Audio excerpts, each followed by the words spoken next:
সে খাবারের ঝুড়িটি পাবে। সব শিশু দৌড়াতে শুরু করে হাতে হাত ধরে এগোলো। শেষে গিয়ে বলল, আমরা সবাই আছি দেখেই আমি আছি।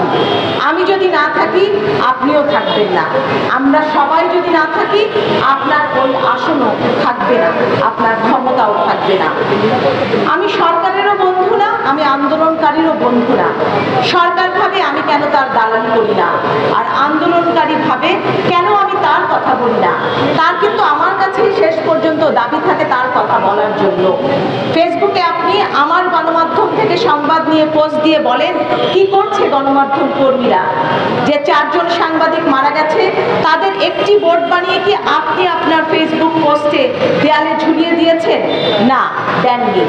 আপনি প্রমোশন পেলে আমি সাথে দাঁড়িয়ে ছবি তুলে পোস্ট দেই।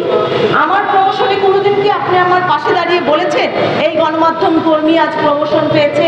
না, দেইনি। দুপক্ষেরই সমস্যা আছে। আমি কেন পুলিশ প্রমোশন পেলে সেই পোস্ট দিব? কেন সচিব হলে লিখবো আমার জেলার গর্ব? কিন্তু টাকা পাচার করেন। তিনি তো এমন নীতি তৈরি করেন যে নীতিতে আমার সন্তান গুলিবিদ্ধ হয়। তার সন্তান তো এই দেশে পড়াশোনা করে না, আমার সন্তান এই দেশের পাবলিক বিশ্ববিদ্যালয়ে পড়ে। সেই নেতা বলে তুমি রাস্তায় নামো, যার সন্তান সারা বিশ্বের অন্য দেশে পড়ে তার সন্তান এই দেশে পড়ে না। সেই পুলিশ ঊর্ধ্বতন কর্মকর্তা আপনার বুকে গুলি মারে যার সন্তান লন্ডনে পড়ে কিংবা যুক্তরাষ্ট্রে পড়ে। সেই সন্তান বলে 500 কর্মী নিয়ে তুমি ঢাকার রাস্তায় আসো, তার সন্তান কিন্তু এই দেশে নেই। আমার আপনার সন্তানই এই দেশের রাজপথে আছে, আমি আর আপনি আছে। মেয়েদের ছবি দিয়ে সাধারণ মানুষ, আন্দোলনকারী, সরকার পক্ষের লোক কয়জন পোস্ট দিয়েছে? একজনও না।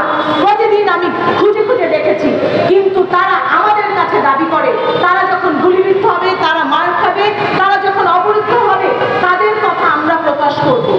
তাহলে আমি শুধুই প্রয়োজন, আমি কখনোই আপনার প্রিয়জন ছিলাম না, থাকবো না।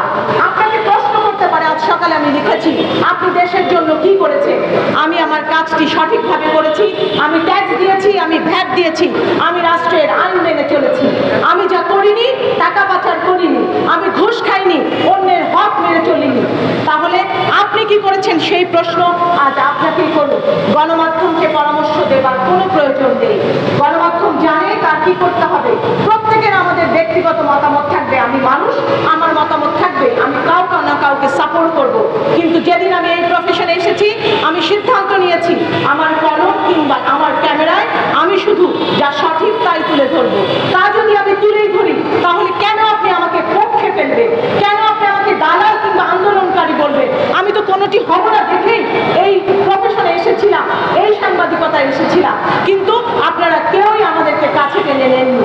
স্বৈরাচারের সময়ও 9 দিন পত্রিকা বন্ধ ছিল, কারণ সম্পাদকরা সিদ্ধান্ত নিয়েছিল আমরা যা বলতে পারবো না, যা দেখাতে পারবো না, লিখতে পারবো না, আমরা কাল থেকে পত্রিকা প্রকাশ করব না। তাহলে সেরকম একটি জায়গায় আমরা কেন আজকে দাঁড়াতে পারলাম না? আমরা যা দেখাতে পারবো না, বলতে পারবো না, তাহলে আমরা কিছুই দেখাবো না। কেন আমরা ব্ল্যাক রাখলাম না? কেন আমরা পত্রিকার পাতার পাশে কালো রাখলাম না? সেই প্রশ্ন আমি গণমাধ্যমের নেতা এবং যারা নীতি নির্ধারণী আছে তাদের কাছে রেখে গেলাম।